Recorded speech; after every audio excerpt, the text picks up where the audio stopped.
Hello? Hey, it's Che Diaz. Just kidding. It's the Hot Take Hotline. Hey friends, welcome to the Hot Take Hotline where you call, I pick up, and then we have an unhinged conversation about all things reality TV. I want to know what you feel about these reality TV stars, reality TV shows, and I'm going to read it or play it right here. I've been asking for submissions over the last couple of weeks and we have a few, so let's just dive right into them. Our first submission comes from Billy November out in New York. Billy writes, I genuinely believe the Zeus network raises serious concerns. It often feels like a vehicle for exploitative agendas, potentially involving money laundering and human trafficking. Whoa. Particularly targeting communities of color. Additionally, I've noticed that many people who obsess over reality TV drama tend to replicate that chaos in their own lives, especially in the workplace. They often project their insecurities and unfulfilled ambitions onto those who are actually making progress. In short, their behavior reflects a toxic mindset. I fucking hate what they made reality TV into. It's not uplifting or inspiring. It's promoting illness.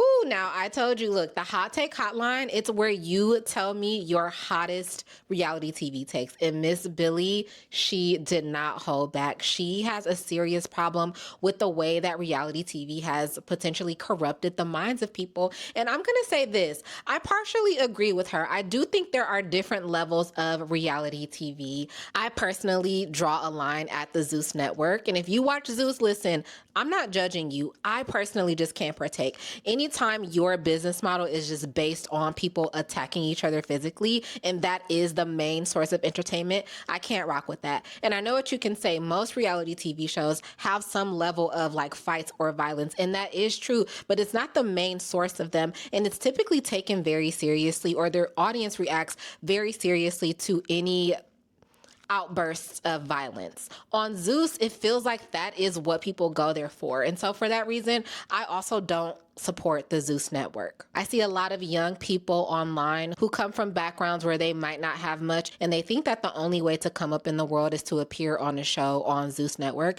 And I think Zeus really takes advantage of that desperation sometimes. To her point that people who obsess over reality TV drama tend to replicate that same drama in their personal lives, that's also a really good point. I am a reality TV fan. I love watching it, but I don't get too involved in it. There are literally stan pages of people that if you mention in a negative way a reality TV star that they love, they will try to dox you or they will literally send you death threats. I think those people really are the people who have been corrupted by reality TV and do tend to replicate a lot of chaos and drama in their real lives. I think her point about it not being uplifting is where I start to disagree. I do think there are some reality TV formats that are uplifting. For instance, I love Top Chef. That is a show that is catered to a more affluent audience. It's really inspiring because I really want to go to the Food and Wine Festival in Aspen. So it gives me things to aspire to. I'll say for that reason is why I disagree with reality TV not being uplifting. But I do think that there is a certain genre of reality TV that is not uplifting at all and does indeed promote illness. Now, let's move on. Our next submission is a voice note, which was left for us on our SpeakPipe page. If you want to leave a voice note, I'll include the link for you to leave one, or if you prefer to email, I'll also include directions to do that. So let's get into our first voice note. This voice note comes from Marshall H.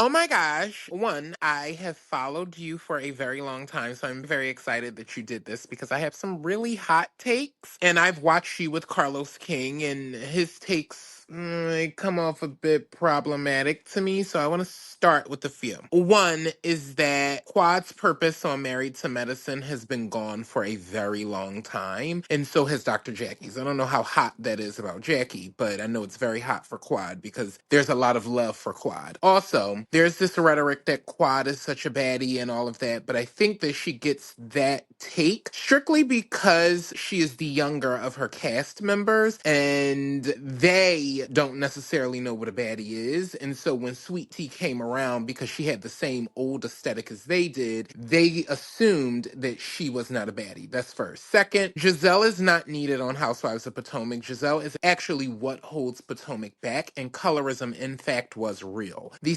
other is that Kenya definitely is an asset to Real Housewives of Atlanta. It's the house that Nene built, but Kenya renovated it. And the renovation definitely upped the ante in the net worth of the house. The other hot take is that a lot of the hate Garcelle received, especially from Carlos King, is rooted in Black gay men's anti-Blackness towards Black women. And as a Black gay male, what I see is that a lot of times racism is rampant even in us. First of all, Marshall, thank you so much for leaving us a voice note. I'm going to get into all of your hot takes, but I want to say something, and I am going to always stand up for what I know to be true, particularly as it pertains to my own personal experience. I worked with Carlos for over a year. I know him to be completely pro-Black, if anything else. And so I think the accusation of anti-Black as it pertains to his opinion on Garcelle just comes from a place of people wanting him to have her back because she is a Black housewife. I can understand wanting to see that allegiance, but we have to understand not everybody is going to have that. Most of us, myself included, we watch these shows to be entertained, and somebody's identity doesn't automatically make them entertaining or a good housewife or a good reality TV star for me. And while I'm talking about that, we can roll into Garcelle because I personally wasn't a huge fan of her on The Real Housewives of Beverly Hills either. Now, I didn't hear exactly what Carlos said about her, but I personally am happy that she's not going to be returning to the show because I don't think it was a really good place for her. I'm a fan of Garcelle as an actress, but I'm not a fan of Garcelle as a Real Housewife because I don't think she brought much. And I also can't respect anybody who comes into a show and befriends Sutton Strack because I personally see right through Sutton. To Marshall's other point, Kenya was definitely an asset to the Real Housewives of Atlanta, and I 100% agree. It was the house that Nene built, but Kenya provided some amazing updates and upgrades to the house. Absolutely, she did, and she is sorely missed on this current season of the Real Housewives of Atlanta. I don't know what the future holds for her, but I do hope that she can make a return at some point. In terms of Giselle not being needed on the Real Housewives of Potomac, listen, we can say what we want about Giselle, but the network loves her, and a lot of the fans do too. She is the face of Potomac. So I honestly don't see them getting rid of her. I think it would be really shocking if they did. And then finally, your initial point about Quad on Married to Medicine, that was so shady. I think Quad is a beautiful woman, so I don't really have an opinion in terms of her not really being a baddie.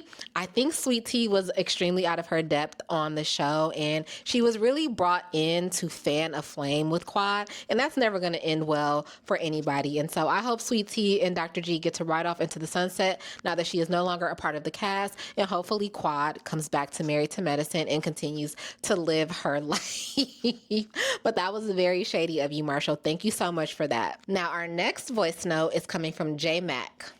Most of the reality TVs I know for a fact are scripted because the first time I realized it when I was a background actor in The Real Housewives of Los Angeles. And we were there on set. They didn't have no food for craft. They just had purified water. And just seeing that was scripted and they didn't have no real alcohol on sets because that's a violation. For the most part, I was just like, this is not, I don't ever want to be a background actor in reality TV again. Okay, so J Mac, thank you so much for that. That was interesting. I have a personal experience with being an extra on a reality TV show as well, but let's just address what J Mac said. So J Mac does not like reality TV because most of it is scripted. Now, I don't know what The Real Housewives of Los Angeles is, J-Mac. Maybe that was a scripted TV series because The Real Housewives of Los Angeles, that does not exist as a reality show. But I'm going to assume you mean either The Real Housewives of Beverly Hills or The Real Housewives of Orange County, both of which are filmed in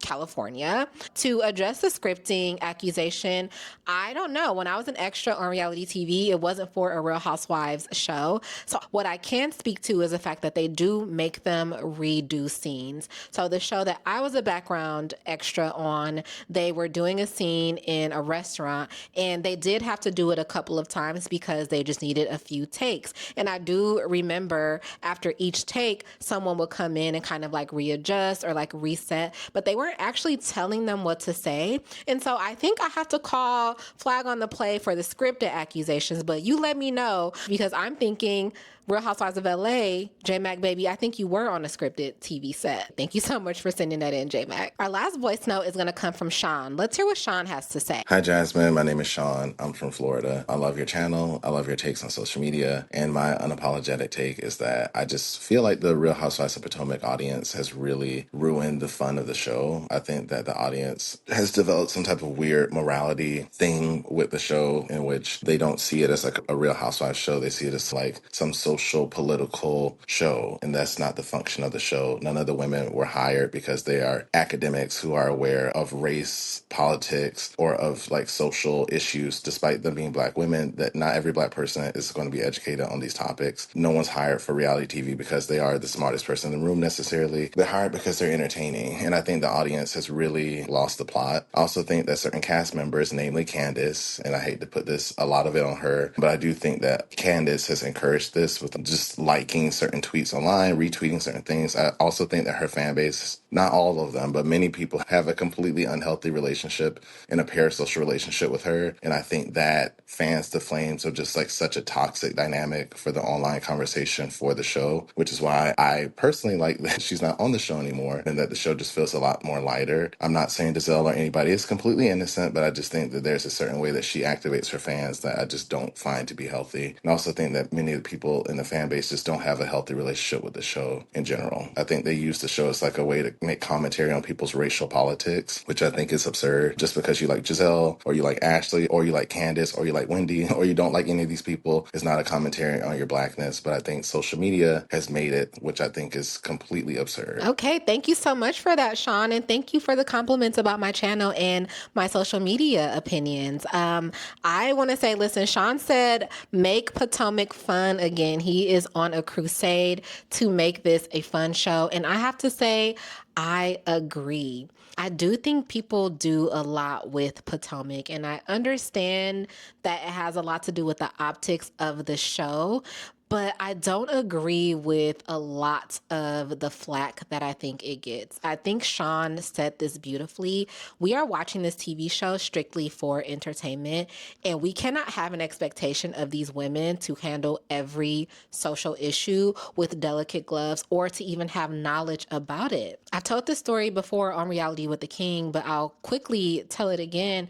I didn't grow up with like colorism being a huge thing. I, in fact, had two cousins who were very light skinned and they used to make fun of each other so much. And on the flip side of that, my mom, when I was younger, anytime I asked my mom what her favorite color was, she would say chocolate brown like you. And so I never really grew up feeling like skin color was like a huge deal. And so obviously, as I started to get older and this became more of a talking point, I'm sure there are instances that I can point back to as like a teenager or a young adult that may have been considered that, but I don't view things through like a colorism lens, right? So if something doesn't work out for me or if someone doesn't like me or whatever, I don't automatically assume that it's because of my skin tone. And I feel like right now with the Real Housewives of Potomac, that is the lens that a lot of people view the show through. And he mainly brought up Candace's fan base, which I'm a part of Candace's fan base, but he didn't say all of us. He said a lot of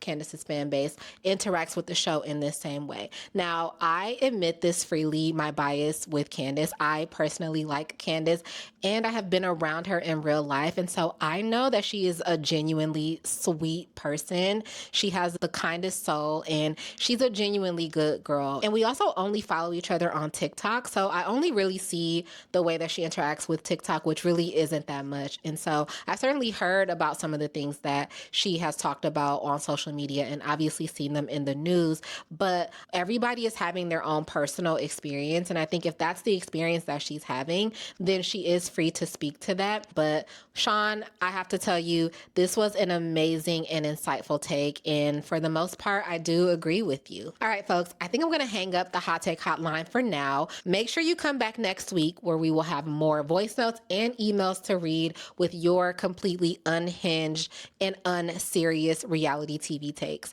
If you want to leave us a voice note or send us an email, look down in the description box for the link to do both. Talk to you soon. Bye.